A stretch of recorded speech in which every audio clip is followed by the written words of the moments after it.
안녕하세요. 초등 학부모 대표 채널 엄빠TV의 짜잔쌤입니다. 자, 자녀 교육을 위한 칭찬 보상 시스템을 구축하고 또 관련된 원칙들을 만드는 이야기들을 앞선 2개의 영상을 통해서 한번 이야기를 나눠봤습니다. 이번 영상에서는요, 조금 더 디테일하게 또 좀 다르게 응용할 수 있는 이야기들을 조금 이야기해 보도록 하겠습니다. 자, 아이가 사인을 받으러 와요. 엄마, 아빠, 나 이번에 40분 독서해서 사인 해주세요 라고 아이가 왔어요. 근데 엄마가 아빠가 딱 보더니, 야, 시간 정확히 쟀어? 아니 벌써 사인해 달라고? 아니야, 너 책 보는 척 하면서 너 지금 딴짓 한 거 같던데? 엄마가 보니까 제대로 안 했어. 야, 수학 문제 지금 우리가 한 챕터 하면 사인해 주기로 했는데 너 지금 보니까 대충 문제 풀던데? 틀린 거는 지금 보니까 제대로 이해를 못하는 것 같아. 이러한 반응은요, 괜찮을까요? 절대 이러한 피드백을 하시면 안 됩니다. 자, 칭찬 보상 시스템에서 이러한 피드백은 독이에요. 계속 갈 수가 없어요. 사실 엄마와 아빠가 같이 협의해서 만드신 원칙이잖아요. 그럼 같이 지켜주셔야 돼요. 무슨 말이냐면 이 시스템을 구축하는 가장 큰 목적은 뭐예요? 아이 스스로 지속 가능한 습관을 형성시켜 주는 거예요. 뭐가 아니라고요? 지시와 감시와 지적이 아니에요. 아이를 지적하기 위해서, 아이를 지시하기 위해서, 아이를 꼼꼼하게 챙기기 위해서 이 시스템을 운영하는 것이 아니라는 얘기죠. 아이는 본인이 원하는 것이 있기 때문에 사인을 엄마 아빠로부터 받고 싶어 하잖아요. 그죠? 일단 그 마음과 그 과정을 칭찬해 주시는 겁니다. 그리고 난 후에 똑같아요. 샌드위치 대화예요. 일단 칭찬해 줘요. 그런 다음에 아쉬운 점을 이야기를 해 주는 거예요.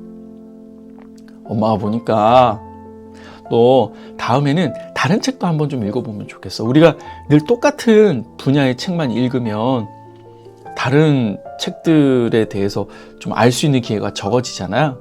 그래서 다음에는 과학책도 한번 읽어보면 좋을 것 같아. 약속? 수학 문제 풀었는데 아직 개념을 완벽하게 이해 못하고 문제를 푼 것 같아. 엄마 생각에는, 아빠 생각에는 한번 앞에 있는 내용을 좀 읽어보고 다시 한번 풀었으면 좋겠고, 혹시 이해가 안 되면 EBS에서 수업을 좀 다시 들어보고 그리고 문제를 다시 풀어보는 것도 좋을 것 같아. 그럴 수 있겠어? 그래, 이게 해내는 것도 중요해. 사인해 줄 수 있어. 우리 아들, 우리 딸 이렇게 해내는 거 엄마 너무 자랑스러워. 그런데 우리가 하나하나 알아가는 게 더 중요하잖아. 그치? 사인도 중요한데 아는 거, 배움의 즐거움도 중요하니까 다음엔 좀 더 꼼꼼하게 좀 살펴보고 그렇게 해나가자. 알았지? 약속! 이 칭찬 보상 시스템을 통해서 사실은 잔소리가 많이 줄으실 수 있어요. 왜? 아이가 원하는 목표를 가지기 위해서, 원하는 것을 가지기 위해서 자기 행동을 절제한 거잖아요. 그 자체는 충분히 칭찬받을 만한 가치가 있는 거죠. 그죠? 그렇기 때문에 칭찬, 아쉬운 점 얘기하고 마지막에 다시 한번 동기부여, 이 샌드위치 대화법으로 아이를 대해주는 게 중요할 것 같습니다. 그리고 5분, 10분, 40분 이상 독서인데 한 35분쯤 왔어요. 그러면 적당히 눈도 좀 감아주세요. 그리고 아이가 내일도 또 책 볼 수 있도록 엉덩이 두들겨주면 되는 거예요. 아이 나름대로 엉덩이 힘을 기르고자 하는 시작점에 있는 겁니다. 그죠? 아이들의 행동에, 변화에 박수를 쳐주고 계속해서 동기부여 해주는 것이 가장 중요한 것이죠. 아, 우리 아이가 꿈을 향해서 한 걸음 한 걸음 다가가고 있구나. 그래, 독서는 우리 아들, 딸 꿈 이루는데 참 중요한 습관이야. 너무너무 잘하고 있어. 야, 오늘도 수학 실력이 한 뼘 한 뼘 자라나는 것 같지 않냐? 자신의 꿈을 향해서 공부한다라는 생각.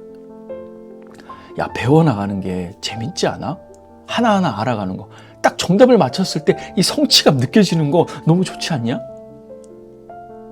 바로 이 부모가 코칭하는 겁니다. 그죠? 초등학교 때는요, 이러한 습관을 형성시키는데 최적의 시간입니다. 부모가 이끄는 대로 아이는 가거든요. 그런데 중학교쯤 넘어가면 어때요? 이제는 부모의 간섭이 현저히 적어집니다. 아이 스스로도 머리가 커졌어요. 아이 스스로 할 수 있는, 또 결정할 수 있는 분야가 많아졌거든요. 아, 좀 그만해. 내가 알아서 할게. 아, 나도 안다고. 알아. 이렇게 중학교 사춘기, 그분이 오시면서 변해나가는 거죠. 그러면 아이의 습관을 고치려면 마찰이 생길 수밖에 없다라는 거죠. 자, 고등학생들에게는요, 또 중학생, 고등학생들에게는요, 다른 전략이 필요할 겁니다. 지금 이 전략으로는 통하지가 않죠. 자, 제가 말씀드리는 이런 자녀 교육의 칭찬 보상 시스템에 조금 다른 방법도 한번 안내를 드릴게요. 뭐냐면 초등학교 저학년까지는 지금 말씀드린 이런 선물 박스를 이용해서 아이의 습관을 끌어낼 수가 있죠. 고학년쯤 되면 조금 사춘기가 온 아이들은 시시하다고 느끼기도 합니다. 이럴 때는요, 가장 큰 적은 뭐예요? 스마트폰이에요. 그러면 어떻게 하느냐? 스마트폰 때문에 아이와 갈등, 마찰을 겪는 경우가 너무 많고요. 이 스마트폰 때문에 아이의 독서, 토론, 논술 교육에 가장 큰 장애물을 맞이하게 되죠. 바꿔보죠. 어떻게 해요? 아이의 스마트폰 비용이 엄마의 신용카드, 체크카드 통장에서 나가는 것이 아니라 누구 통장에서 나간다고요? 네, 아이 통장에서. 아이 스스로 스마트폰 비용을 한번 내보게 하는 겁니다. 자, 그러면 어떻게 해요? 아이에게 어떻게 보상을 하죠? 맞아요. 용돈을 보상으로 주는 겁니다. 용돈을 정기적으로 일주일에 10,000원씩, 정기적으로 5,000원씩 주는 것이 아니라 아이가 앞서 얘기했던 원칙들 있죠? 가장 대표적인 원칙, 하루에 독서 40분 이상 했을 때 사인 하나. 그렇죠? 수학 챕터대로 쭉 플랜을 짰을 때 오늘 해야 할 분량만큼의 챕터를 마쳤을 때 스티커 하나. 근데 이 스티커든 또는 부모의 사인이든 15개가 되면 선물 박스를 줬는데 고학년은 선물 박스에 있는 선물이 아니라 뭘 준다고요? 네, 용돈을 주는 거죠.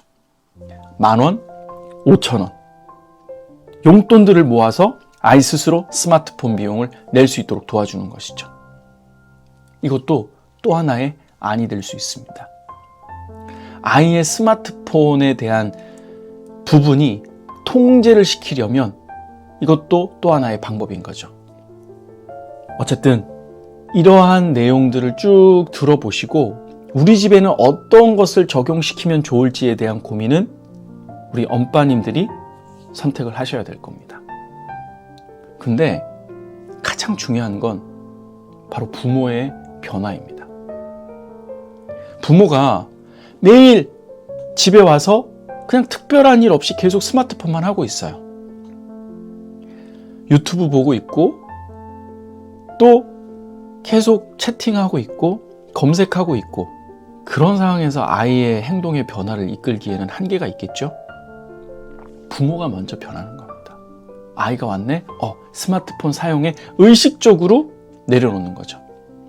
특별한 중요한 일이 아니라면 내려놓는 겁니다. 계속적으로 아이와 눈 마주치면서 대화하려고 노력하고요. 아이와 책 이야기든 시사 이야기든 학교 이야기든 마음과 마음이 만나는 대화에 집중할 수 있도록 노력하는 것이죠.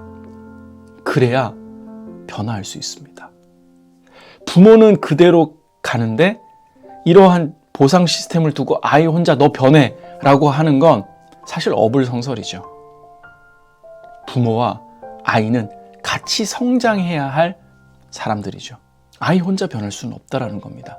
원칙을 세우면서 나도 책과 친해지고 나도 부모도 해야 할 어떠한 자기 개발에 투자하는 것이죠.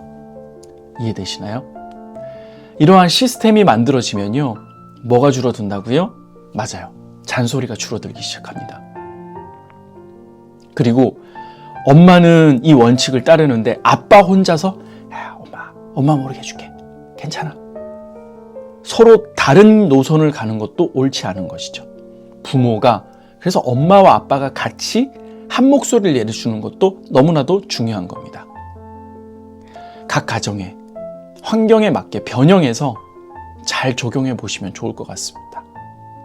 부모와 아이가 함께 행복을 누릴 수 있는 방법이 많아요.